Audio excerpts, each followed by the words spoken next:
નમસ્કાર દર્શક મિત્રો, આપ જોઈ રહ્યા છો હિંમતનગર ખબર ન્યૂઝ। તો જોઈએ આજના મહત્વના સમાચારમાં। ઈડર નર્સિંગ કોલેજના વિદ્યાર્થીની ગળે ટૂંપો ખાધેલી હાલતમાં લાશ મળી। સાબરકાંઠા જિલ્લાના વડાલીના રહેવાસી પ્રથમ રાજેશભાઈ ભાવસાર નામના એક વિદ્યાર્થીએ ઈડરની આત્મા વલ્લભ હોસ્પિટલમાં નર્સિંગ કોલેજમાં કોઈ અગમ્ય કારણસર વિદ્યાર્થીઓ ગળે ટૂંપો લગાવી અને મોતને વાલું કર્યું હતું। ત્યારે આ વાતની જાણ સંચાલકોને થતાં તાત્કાલિક વિદ્યાર્થીને નીચે ઉતારી ખાનગી હોસ્પિટલ ખસેડાયો હતો।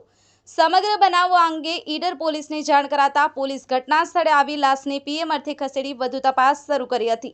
ત્યારે વિદ્યાર્થીએ કયા કારણોસર મોતને વાલું કર્યું તેનું કારણ અકબંધ જોવા મળ્યું હતું। ત્યારે પોલીસે પણ હાલ તે દિશામાં તપાસના ચક્રો ગતિમાન કર્યા છે। ત્યારે હાલ તો વિદ્યાર્થીએ કોઈ અગમ્ય કારણોસર ગળે ટૂંપો ખાઈ લેતા સમગ્ર વિસ્તારમાં ચકચાર મચી જવા પામી છે। ઝાકિર હુસૈન મેમન, હિંમતનગર ખબર ન્યૂઝ, રમેશ સત્યની સાથે। अपनी आसपास बनती घटना समाचार જોવા માટે હિંમતનગર ખબર ન્યૂઝને લાઇક કરો, શેર કરો, ચેનલને સબસ્ક્રાઇબ કરો।